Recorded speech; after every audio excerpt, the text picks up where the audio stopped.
बच्चों, आज हम कक्षा 8 के लिए सामाजिक विज्ञान का वीडियो बना रहे हैं। अभी आपकी अर्धवार्षिक परीक्षाएं बोर्ड पैटर्न पर हो रही हैं, उसके लिए ये पेपर मैं बना रही हूँ। इसकी 3 किताबें हैं, आपको भी पता है। सामाजिक विज्ञान, ये जो हमारा इतिहास है, एक आपका ये है सामाजिक और राजनीतिक जीवन, और तीसरी बुक आपकी संसाधन एवं विकास है। इन तीनों में से पेपर बनाया गया है और पेपर हमको ब्लूप्रिंट के आधार पर बनाना है। तो तीनों किताबों में से कुछ कुछ क्वेश्चन मैंने निकाले हैं, जो कि आपके लिए मैं बताती हूँ। इसके प्रश्न भी और उत्तर दोनों ही मैं आपको बता देती हूँ, और PDF भी इसका डाल दूँगी, ठीक है। इसमें पहला जो आपका है प्रश्न नंबर 1, ये आएगा सही उत्तर चुनकर लिखिए। इसमें आपको मैं तो 3 ऑप्शन ही दे रही हूँ, 4 ऑप्शन भी आ सकते हैं आपके, 2 भी आ सकते हैं। जो आपको सही लगे वही लिखना है। निम्नलिखित में से कौन सा मानव निर्मित संसाधन है? मानव निर्मित संसाधन मतलब जो प्रकृति ने नहीं बनाया है, मनुष्य ने बनाया है। झरने हम बनाए हैं क्या? नहीं बनाए, हमने झरने नहीं बनाए हैं। उष्णकटिबंधीय वन भी हमने नहीं बनाए हैं। कैंसर उपचार की औषधि ये हमने बनाई है, तो ये सही उत्तर है। फिर इसका खा नंबर है, प्रश्न नंबर 1 का ही दूसरा जो है, भारतीय राष्ट्रीय कांग्रेस ने विधानसभा के गठन की मांग पहली बार किस सन में की थी? विधानसभा का गठन, पहले हम अंग्रेज़ों के अधीन थे, उनके गुलाम थे, उस समय की बात हो रही है। तो इसमें 3 सन दिए, 1919, 1927 और 1934। इसका सही उत्तर है 1934। 1934 में एक सभा का आयोजन किया गया था, वहाँ पर कांग्रेस ने इसकी मांग उठाई थी। फिर प्रश्न नंबर 3 है, लोकसभा में सत्ताधारी दल का मुखिया होता है। सत्ताधारी मतलब जो शासन कर रहा है। तो इन तीनों में से कौन उसका मुखिया होता है? प्रधानमंत्री, राष्ट्रपति या मुख्यमंत्री? तो इसका सही उत्तर है, सत्ताधारी दल का मुखिया होता है प्रधानमंत्री। फिर प्रश्न नंबर 4 है, रॉलेट एक्ट को कब लागू किया गया था? रॉलेट एक्ट को लागू कब किया गया था? मार्च में, अप्रैल में, अगस्त में। इसमें सन नहीं दिया हुआ है, कब लागू किया गया था। मैंने इसमें डेट लिख दी है, मिसप्रिंट था। 10 मार्च 1919, 13 अप्रैल 1919, 15 अगस्त 1919। इसमें तीनों में 1919 ही दिया हुआ है, लेकिन सही आंसर क्या है? 10 मार्च। रॉलेट एक्ट 10 मार्च को लागू हुआ था। भारत के पश्चिमी तट पर सबसे पहले कौन से यूरोपीय पहुँचे थे? मतलब जो यूरोप के लोग थे हमारे यहाँ, पहले तो व्यापार करने आए थे, बहुत साल पहले, जब नाव चलाकर आए थे, एरोप्लेन वगैरह नहीं था। तो ये तीन हैं, अंग्रेज़, डच और पुर्तगाली। तो इन तीनों में से कौन सबसे पहले आए थे? सबसे पहले आए थे पुर्तगाली, है ना। कालीकट बंदरगाह पर आए थे, आपने आगे पढ़ा होगा। फिर है आगे का क्वेश्चन, चंपारण आंदोलन का संबंध किससे था? कॉफ़ी से, चाय से या नील उत्पादन से, है ना। मतलब वहाँ के जो किसान थे उनसे किस चीज़ का उत्पादन ज़बरदस्ती कराया जाता था, जिससे उनकी सेहत भी खराब हो रही थी और ज़मीन की उर्वरक शक्ति भी खत्म हो रही थी, वो था नील उत्पादन। उसके विरोध में गांधी जी को बुलाया गया था और सबसे पहले गांधी जी ने वहीं से आंदोलन प्रारंभ किया था। चंपारण बिहार में है। फिर बिरसा मुंडा की मृत्यु किस बीमारी से हुई थी? बिरसा मुंडा जी की जयंती आ रही है, तो उनकी बीमारी किससे हुई थी? हैजा, पीलिया, मलेरिया, इन तीनों में से उनकी बीमारी हैजे से हुई थी, है ना। हैजा भी एक बीमारी है जिसमें उल्टी और दस्त होते हैं और एकदम अचानक ही मृत्यु हो जाती है। अब आगे का आपका क्वेश्चन है, प्रत्येक नागरिक को जीवन का मौलिक अधिकार संविधान के किस अनुच्छेद में दिया गया है? हर देश का एक संविधान होता है, उस देश का शासन संविधान के नियमों के अनुसार ही चलाया जाता है और उसमें नियम लिखे हुए होते हैं। ये आप अपनी बुक में पढ़ चुके हैं, वरना शासन चलाना बहुत मुश्किल हो जाए। तो उसमें अनुच्छेद हैं, अनुच्छेद 45, अनुच्छेद 21 और अनुच्छेद 25। तो कौन सा अनुच्छेद सही है? अनुच्छेद 21। इसके तहत मौलिक अधिकार को दिया गया है, जीवन का मौलिक अधिकार। फिर आपका क्वेश्चन है, भूपृष्ठ के कुल क्षेत्रफल का लगभग कितना प्रतिशत भूमि है? बाकी में तो पानी है, आपको भी मालूम है, तो ये 30% है। फिर आखिरी क्वेश्चन है आपके नंबर 1 का, जो है ऑब्जेक्टिव जो है, विश्व की वनस्पति के मुख्य प्रकारों को कितने वर्गों में रखा जा सकता है? वनस्पति के मुख्य प्रकार हैं और प्रकारों को वर्गों में रखा गया है। ये आपका भूगोल में से आया है।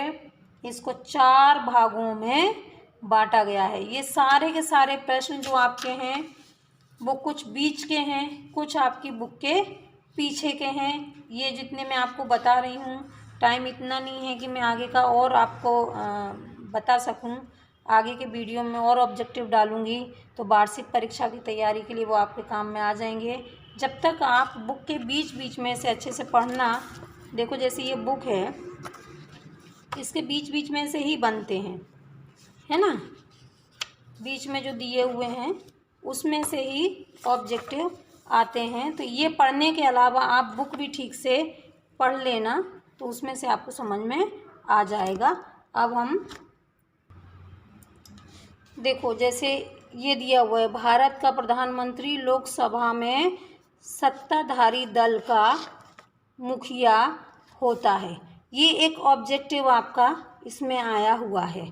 तो इसी तरीके से जब आप बुक अच्छे से पढ़ेंगे तो आपको और भी बहुत सारे ऑब्जेक्टिव आप अपने मन से बना करके पढ़ सकते हैं। इसके लिए आपको पूरा पैराग्राफ, जैसे यहाँ से यहाँ तक पैराग्राफ है, उसको आप अच्छे से पढ़ना और एक एक लाइन में से एक एक क्वेश्चन बनाने की कोशिश करना। तो आपके ऑब्जेक्टिव क्वेश्चन कभी भी गलत नहीं होंगे। और इसमें से बहुत सारा सिलेबस, कुछ चैप्टर हटाए भी गए हैं, तो इसके लिए एक ब्लूप्रिंट का हमारा वीडियो डला है, उसमें आप देख लेना और उसके बाद अपनी स्टडी करना। अब हम आगे का देखते हैं।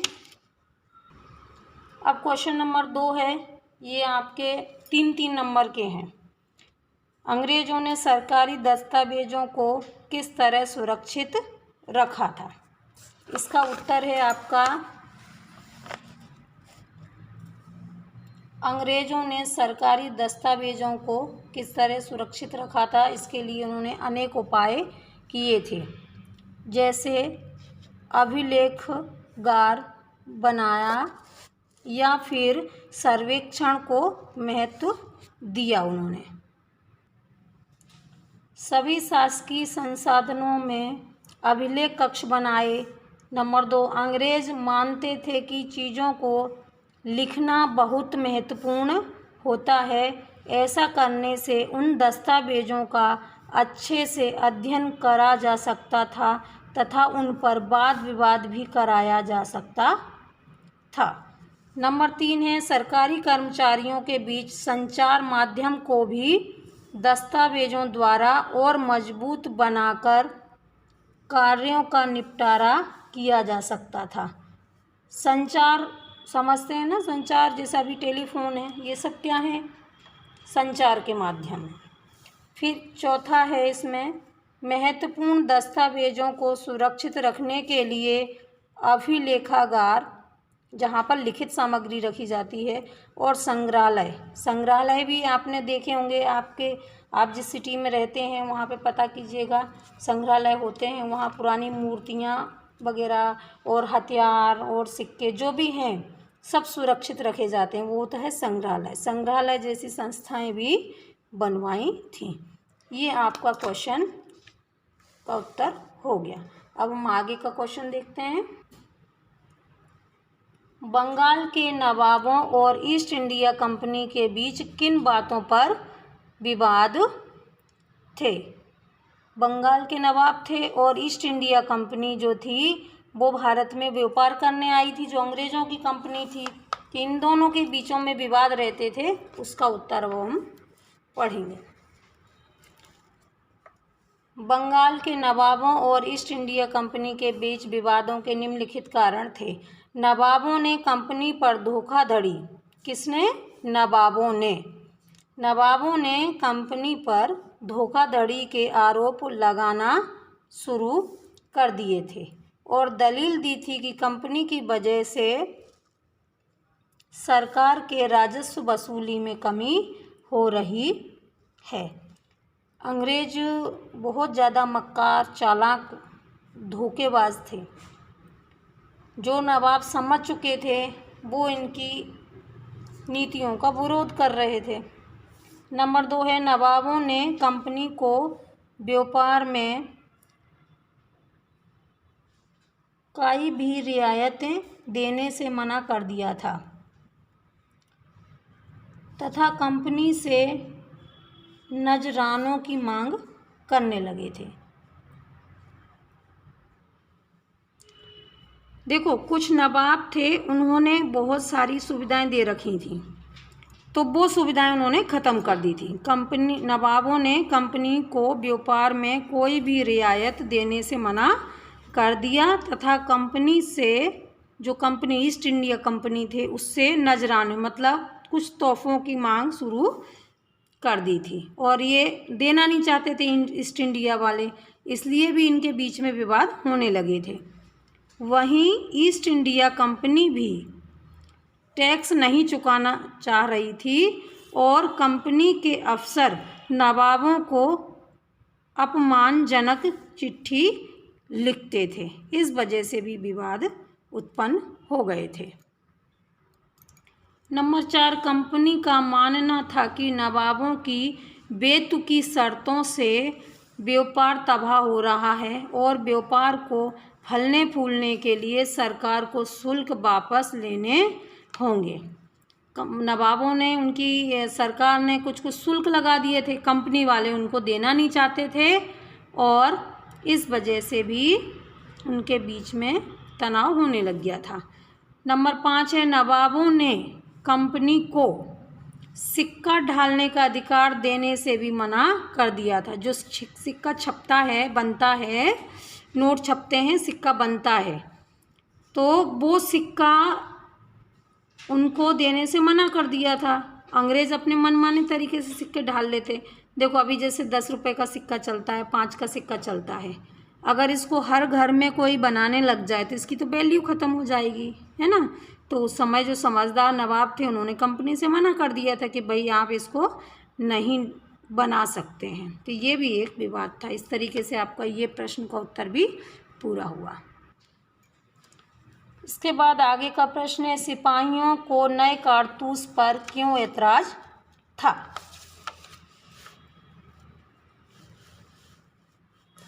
सिपाहियों को नए कारतूसों पर ऐतराज़ इसलिए था कि कारतूस पर लगी पट्टी में सूअर की चर्बी इस्तेमाल होती थी, जिससे मुसलमानों को ठेस पहुंचती थी तथा गाय की चर्बी का इस्तेमाल होता था, जिससे हिंदुओं को आघात पहुंचता था।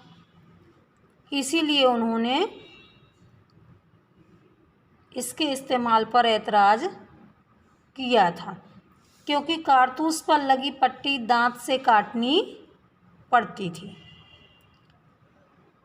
फिर आगे का प्रश्न है आपका, भारत में अंग्रेज़ों की विजय के दो कारण लिखिए। भारत में अंग्रेजों की विजय के दो निम्नलिखित कारण थे। औरंगजेब की मृत्यु के बाद प्राय सभी मुगल शासक विलासिता और अहंकार में डूबे रहते थे। औरंगजेब के जो बाद वाले उनके बच्चे थे जो शासक बने, विलासिता मतलब वो बिल्कुल ऐशो आराम की ज़िंदगी जीते थे, और अहंकार मतलब उनमें घमंड इतना था, वो सोचते थे कि नहीं हम तो इनको एक झटके में ही हरा देंगे, तो वो इसमें डूबे रहते थे। उनकी सेनाएं कमज़ोर, पथभ्रष्ट मतलब भ्रष्टाचार में लिप्त हो गई थीं, और अनुशासनहीनता भी फैल चुकी थी।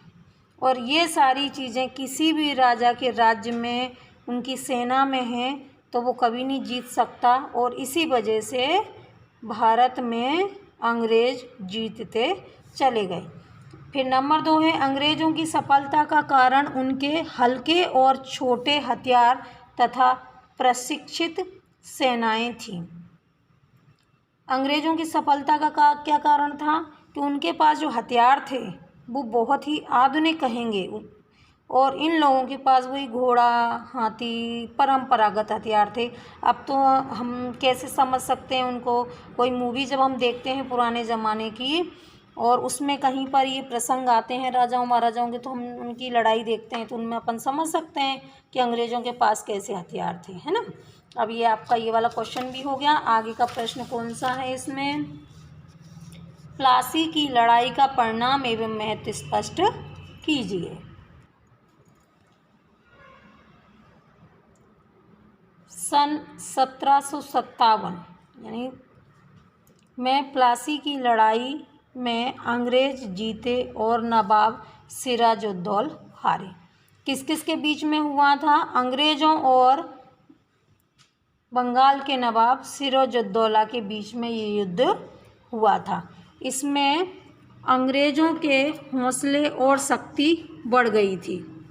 इसमें क्वेश्चन में पूछा है उन्होंने, प्लासी की लड़ाई का परिणाम क्या हुआ और महत्व क्या हुआ। तो अंग्रेज़ों के हौसले बढ़ गए क्योंकि वो जीत गए और उनकी ताकत और ज़्यादा बढ़ गई थी। इसका दूसरा परिणाम क्या हुआ, अंग्रेज़ों को फ्रांसीसियों और डचों का कोई भय नहीं था। एक साथ 3-4 कंपनियां आई थीं, पुर्तगाली आई थी, डच आई थी और फ्रांसीसी आई थी। अपन ने भी वो ऑब्जेक्टिव क्वेश्चन में पढ़ा कि सबसे पहले पुर्तगाली आए थे। तो ये तीनों कंपनियां, ईस्ट इंडिया कंपनी, फ्रांसीसी कंपनी और डच लोग झगड़ा करते रहते थे, आपने पूरे उसमें पढ़ा भी है इतिहास में।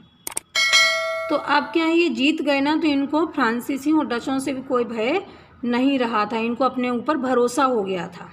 इस युद्ध के पश्चात भारत में अंग्रेज़ों का शासन प्रारंभ हो गया था। अभी तक तो ये सिर्फ व्यापार कर रहे थे, लेकिन अब जब ये जीत गए तो इसका एक महत्वपूर्ण परिणाम ये हुआ कि भारत में अंग्रेज़ों का शासन प्रारंभ हो गया था।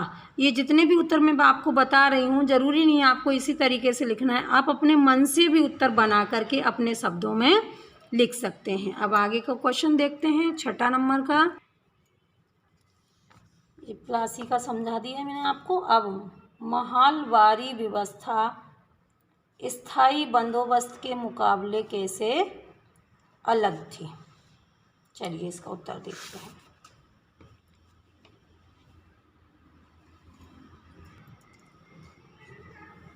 देखो, बंगाल प्रेसिडेंसी के उत्तर पश्चिमी प्रांतों के लिए होल्ट मैकेजी नामक अंग्रेज ने एक नई व्यवस्था तैयार की गई थी जिसे महलवारी व्यवस्था कहा गया था, है ना।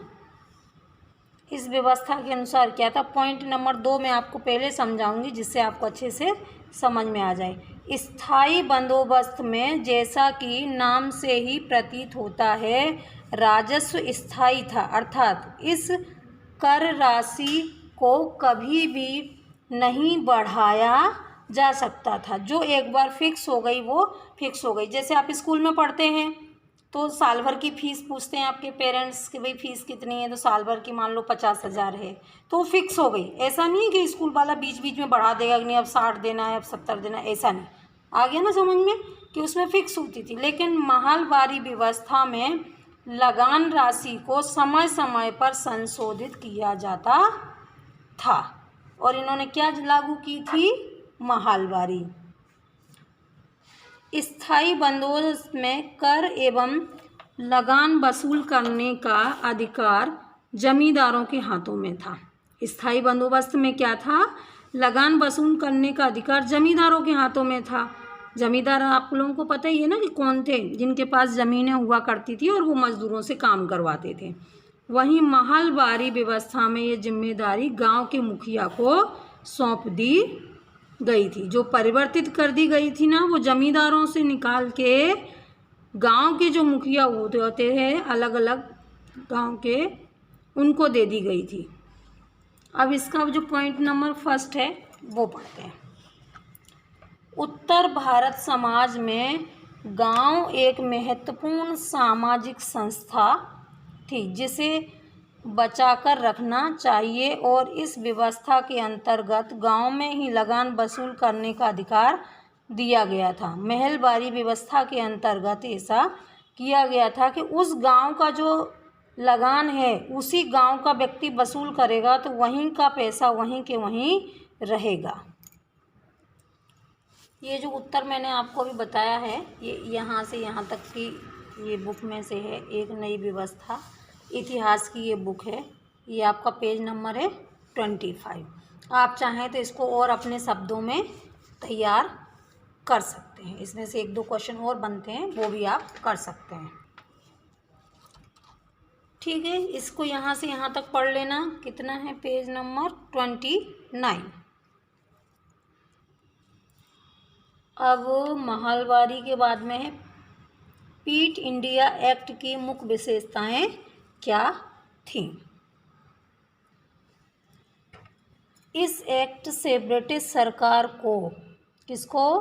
ब्रिटिश सरकार को कंपनी के मामलों में भारत में अनेक प्रशासन पर नियंत्रण का अधिकार मिल गया। देखो, 2 चीज़ें अलग अलग थी। ब्रिटिश की, अंग्रेज़ों की सरकार अलग थी, और जो ईस्ट इंडिया कंपनी थी वो वहाँ से आई थी, ब्रिटिश से यहाँ व्यापार करने आई थी। और जब यहाँ पर कंपनी का हस्तक्षेप ज़्यादा बढ़ गया तो उसके बाद में फिर ये एक्ट वहाँ पर पास किया गया। इस एक्ट के तहत 6 सदस्यीय नियंत्रण मंडल की स्थापना भी की गई थी। नंबर 3 है, इस मंडल का कार्य भारत सरकार को आवश्यक परामर्श देना एवं उनकी कार्यप्रणाली पर नियंत्रण रखने का था। इसका चौथा पॉइंट जो बन रहा है आपका, इस एक्ट के द्वारा भारत में कंपनी के आक्रामक युद्धों को नियंत्रित कर दिया गया था। भारत में, कहाँ पर? भारत में कंपनी के जो आक्रमण होते थे, युद्ध होते थे, उनको बंद करवा दिया गया था। नंबर 5 है, इस एक्ट से गवर्नर जनरल एक शासक के रूप में सेना, पुलिस, सरकारी कर्मचारियों तथा न्यायपालिका के माध्यम से शासन चला सकते थे।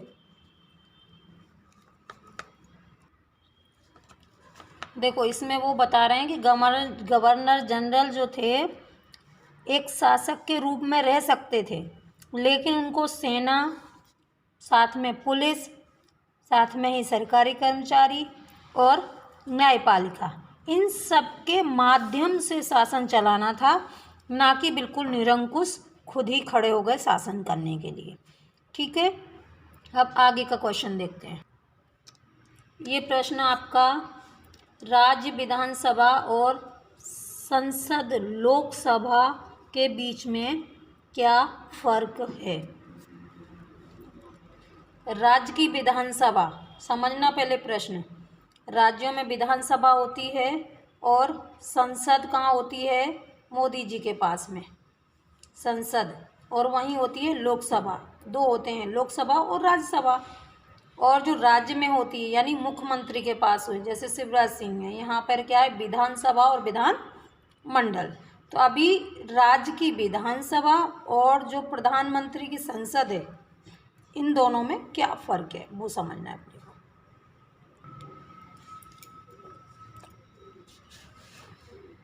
को। राज्य विधानसभा चुने हुए विधायकों, है ना, जिनको हम MLA कहते हैं। दो तरीके के चुनाव होते हैं, कभी आपने देखे हों कि अभी ये विधायक खड़ा हुआ है, विधानसभा के चुनाव हुए हैं, अभी मध्य प्रदेश के विधानसभा के चुनाव आने वाले हैं। तो मैं फिर से समझाती हूँ, राज्य विधानसभा चुने हुए विधायकों के समूह से बनती है, यानी जब मुख्यमंत्री का चुनाव होता है जबकि संसद लोकसभा यानी कि MP मेंबर ऑफ पार्लियामेंट के समूह से बनती है। सबसे पहले तो तुम ये चीज़ क्लियर करो, अपने यहाँ राज्य हैं और राष्ट्र है। हर राज्य का एक अलग मुख्यमंत्री होता है और एक प्रधानमंत्री होता है, जो कि सिर्फ एक ही होता है, पूरे देश का एक प्रधानमंत्री होता है, वो होता है संसद में, है ना।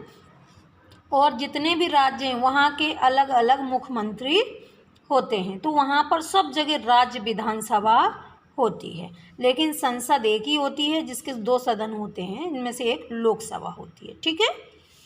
अब दूसरा है संसद, पूरे देश से चुनकर आते हैं। जो सांसद होते हैं, जो संसद के लोकसभा के जो लोग होते हैं, वो पूरे देश से चुन करके आते हैं, जबकि राज्य विधानसभा के जो सदस्य होते हैं उसी विशेष राज्य से चुनकर आते हैं जिस राज्य की विधानसभा का चुनाव है। मान लो अपने मध्य प्रदेश में चुनाव है, तो क्या बिहार के लोग आएंगे क्या? इसमें नहीं आएंगे, यानी कि हमारे मध्य प्रदेश के ही आएंगे, ठीक है। तीसरा है, भारत में संसदीय प्रणाली के तहत कार्य होता है जिसमें केंद्र सरकार और राज्यों के बीच शक्तियों का बंटवारा किया जाता है। अपन इसमें ज़्यादा डिटेल में नहीं जाएंगे अभी, है ना। भारत में संसदीय शासन प्रणाली है, केंद्र सरकार है यानी प्रधानमंत्री हैं, और राज्य सरकार यानी मुख्यमंत्री है। इनके बीच में शक्तियों का बंटवारा है। शक्तियाँ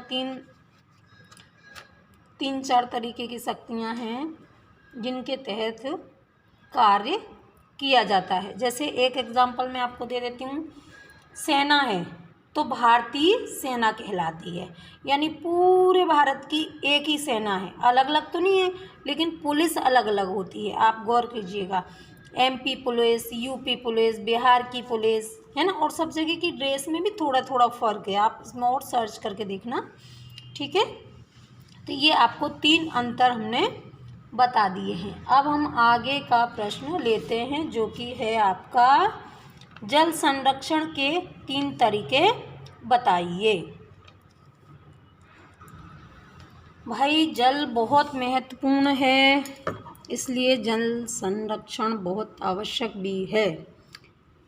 इसके निम्नलिखित तरीके हैं। जल रिसाव को कम करने के लिए खेतों को सिंचित करने वाली नहरों को ठीक से पक्का करना चाहिए। जैसे कहीं नहर बनी हुई है और जगह जगह फूट गई तो पूरा पानी बह जाएगा, फिर खेतों तक कैसे पहुंचेगा, है ना।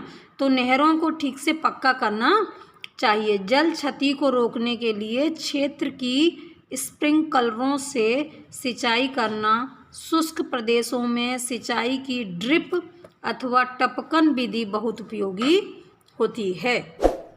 ये टपकन विधि क्या है आप और सर्च करना। हम एक बोतल में छेद कर देंगे छोटा सा, तो वो बूंद बूंद करके टपकेगा, तो पानी बहुत देर में खाली होगा और धीरे धीरे पौधों में जाता रहेगा। और वहीं पूरा ढक्कन खोला और बोतल एकदम खाली कर दी तो जल्दी खाली हो जाएगा। इसलिए उन्होंने बोला है कि एक तेज़ी से ना करके हम टपकन विधि का भी उपयोग कर सकते हैं। फिर घर की छत पर होने वाली वर्षा के जल को एकत्रित करके जल का संग्रहण विभिन्न उत्पादक उपयोगों में लाना वर्षा जल संग्रह कहलाता है। मान लो कहीं ज़्यादा जगह नहीं है, आपका मकान बना हुआ, पूरी ज़मीन खाली पड़ी है, तो छोटा सा तालाब बना लेते हैं लोग बाग, है ना। पेड़ पौधे लगातार धरातल पर बहने वाले जल की गति को धीमा करके अधिक से अधिक रिस कर धरातल के नीचे चला जाता है। जो पानी होता है वो पेड़ पौधों के माध्यम से भी ज़मीन के अंदर जाता है, जिससे जल का संचरण होता रहता है। और अगर रेगिस्तान में पौधे नहीं हैं तो पानी पूरा बह जाएगा। पहले तो रेगिस्तान में बारिश ही नहीं होती है। तो ये आपका हो गया कि जल संरक्षण कैसे करना है। ज़्यादा से ज़्यादा पौधे लगाना है, उनकी जड़ें अंदर तक पानी को खींच के ले जाती हैं और धरातल पर उसका संरक्षण करती हैं। आप लोगों ने देखा होगा, आप इसमें एक पॉइंट और जोड़ सकते हैं कि शहरों में भी आजकल जितने भी अच्छे बड़े बड़े बंगले बने हुए हैं, उनको ज़मीन के अंदर गड्ढा खोद करके छत का पानी डायरेक्ट नीचे डालना रहता है, ज़मीन के नीचे, जिससे वो रोड पे ना बह जाए और ज़मीन के अंदर चला जाए। अब हम आगे का क्वेश्चन देखते हैं, क्या है, संसाधन संरक्षण क्या है। ये आपका आखिरी क्वेश्चन है जो 3 नंबर का है। उसके बाद आपके दीर्घ उत्तरी शुरू हो जाएंगे।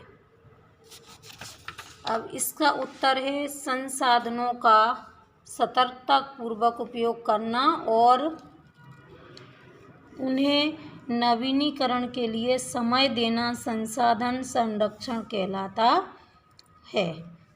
संसाधन संरक्षण का एक तरीका यह है कि प्रत्येक व्यक्ति अपना संसाधन उपयोग कम कर दे। वस्तुओं का पुनः उपयोग और पुनः चक्रण करना भी हम संसाधनों का संरक्षण कर सकते हैं।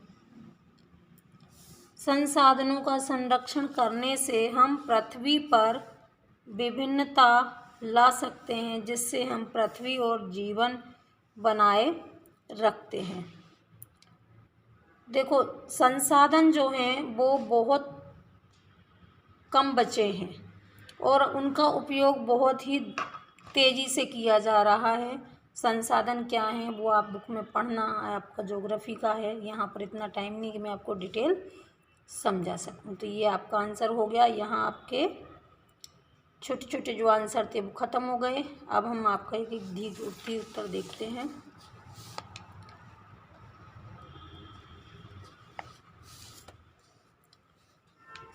अंग्रेजों और मराठों के बीच हुए विभिन्न युद्धों का वर्णन कीजिए।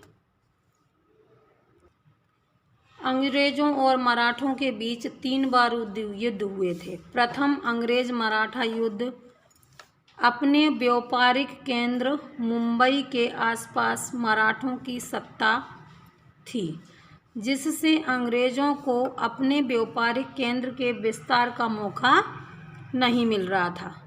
मतलब कि अंग्रेज़ों का व्यापार था वो कहाँ फैला हुआ था, मुंबई के आसपास, और ये मराठों की वजह से बढ़ नहीं पा रहा था। अंग्रेज़ों ने सन 1775 में मराठों से पहला युद्ध प्रारंभ किया, परंतु मराठा सरदारों की एकता के कारण यह युद्ध अनिर्णित रहा। मतलब न कोई हारा ना ही कोई जीता, और अगले 20 वर्षों तक अंग्रेज एवं मराठों के मध्य शांति बनी रही। नंबर दूसरा अंग्रेज मराठा युद्ध।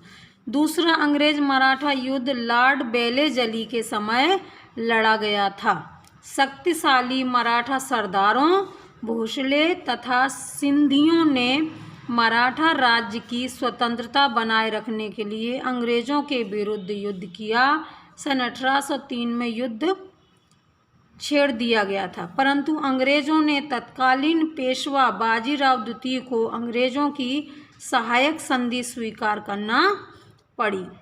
ये किसी निर्णय पे पहुंचा और एक संधि बनाई उन्होंने, और उस संधि पर उनको मानने पे मजबूर कर दिया। तीसरा अंग्रेज मराठा युद्ध। पेशवा द्वारा द्वितीय अंग्रेज मराठा युद्ध में सहायक संधि स्वीकार कर ली थी, परंतु लॉर्ड हेस्टिंग्टन ने नई सहायक संधि पर हस्ताक्षर करने के लिए दबाव डाला, जिससे पेशवा बाजीराव द्वितीय नाराज होकर अंग्रेजों से युद्ध छेड़ दिया था। तो आपका क्वेश्चन था कि अंग्रेज और मराठों के बीच हुए विभिन्न युद्धों का वर्णन कीजिए। ये मैंने आपको बहुत ज़्यादा डिटेल में नहीं बताया है, आप चाहें तो बुक में से इसको और थोड़ा बहुत बढ़ा सकते हैं। फिर आपका एक क्वेश्चन है, सन 1857 ईस्वी के आंदोलन की असफलता के मुख्य कारण क्या थे? जो 1857 में झांसी की रानी भी लड़ी थी वह असफल रहा था, वो किन कारणों से असफल रहा था इसके कारण बताना है। 1857 ईस्वी के आंदोलन की असफलता के कारण निम्नलिखित थे। पहला, क्रांति का व्यापक ना होना, मतलब पूरे देश में एक साथ क्रांति नहीं थी। देश के अधिकांश भागों में अधिकांश वर्ग के लोग अंग्रेजों के खिलाफ थे, जबकि इंदौर, नेपाल, ग्वालियर, हैदराबाद आदि बड़ी रियासतों ने अंग्रेजी शासन का विरोध नहीं किया था। इससे क्रांति की व्यापकता का प्रसार नहीं हुआ था। जैसे ग्वालियर में तो धोखा ही दे दिया था रानी को, लक्ष्मीबाई को, है ना, जिससे वो युद्ध पूरा नहीं हुआ था। दूसरा है इसका, भारतीयों में राष्ट्रीय चेतना का अभाव था। जो भारतीय थे उनमें कूट कूट करके राष्ट्रीय चेतना नहीं भरी हुई थी। अनेक भारतीयों के मन में भय की भावना थी, इससे वे अंग्रेजों का विरोध नहीं करना चाहते थे। यदि उनमें राष्ट्रीय भावना होती तो वे खुलकर अंग्रेजी शासन का विरोध करते, जैसे बाद में भगत सिंह वगैरह ने किया था। फिर नंबर तीसरा है, अंग्रेजों की यातायात के साधनों पर नियंत्रण। अंग्रेजों का यातायात मतलब आने जाने के जो साधन थे उनके ऊपर किसका अधिकार था? अंग्रेजों का।